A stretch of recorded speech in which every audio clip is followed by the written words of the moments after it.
ठाकरे हे मुख्यमंत्री पदासाठी दिल्लीला लोटांगण घालतात. आम्हाला जर दिल्लीला लोटांगणं घालायची असती तर दिल्लीचे नेते मातोश्रीचे उंबरे झिजवत इकडे आले नसते.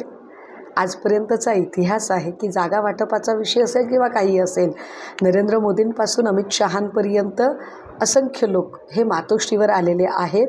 वाईस वर्सा माननीय मुख्यमंत्री महोदय मात्र उपमुख्यमंत्री देवेंद्रजींच्या सोबत कित्येक वेळा दिल्लीला वेषांतर करून गेले.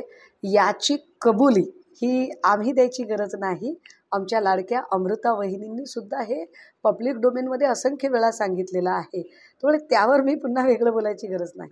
बुलढाण्यात होते आणि मुख्यमंत्र्यांनी असं म्हटलं की मी नवरात्रीच्या निमित्ताने अंबाबाईला असं साकडं घातलं की विरोधकांना सद्बुद्धी येऊ. नाही, विरोधकांना सद्बुद्धी आहे म्हणूनच विरोधक आपल्यासारखी अजूनही ताळतंत्र सोडून बोलत नाही. ही सद्बुद्धी मागायचीच असेल तर माननीय मुख्यमंत्री महोदयांनी त्यांचे जे आमदार बेतालपणे बोलतात, मग ते संजय गायकवाड असतील, तिकडे पवार गटाचे ते देवेंद्र भुयारी असतील, ही सगळी माणसं जी अत्यंत बेताल वक्तव्य करतात, अशा लोकांना काय बोलावं, कधी बोलावं, कसं बोलावं या संबंधाने भान येण्यासाठी म्हणून मला वाटतं आई अंबाबाईकडे मुख्यमंत्री महोदयांनी प्रार्थना करणं जास्त उचित असेल. चर्चेत आज ते प्रेस घेणार आहेत. त्यांची मुलगी अंकिता पाटील यांनी देखील व्हॉट्सअपला तुतारीचं स्टेटस ठेवलेलं आहे.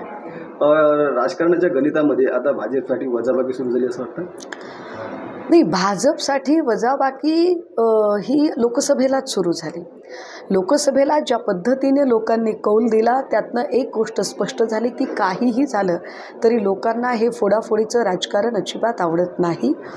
तुम्ही कितीही ऑपरेशन लोटस हे गोंडस नाव देणार असाल तरी ते कारस्थान आहे, तो विश्वासघात आहे, ती गद्दारी आहे, ती भारतीय राज्यघटनेच्या चौकटीची मोडतोड आहे.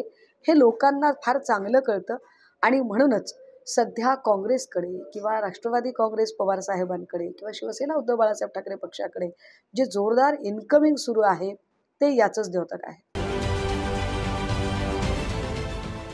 देश विदेशातील प्रत्येक घडामोडींचे लाईव्ह अपडेट मिळवण्यासाठी आता साम टीव्हीच्या सर्व सोशल मीडिया प्लॅटफॉर्मला लाईक, फॉलो आणि सबस्क्राईब करा.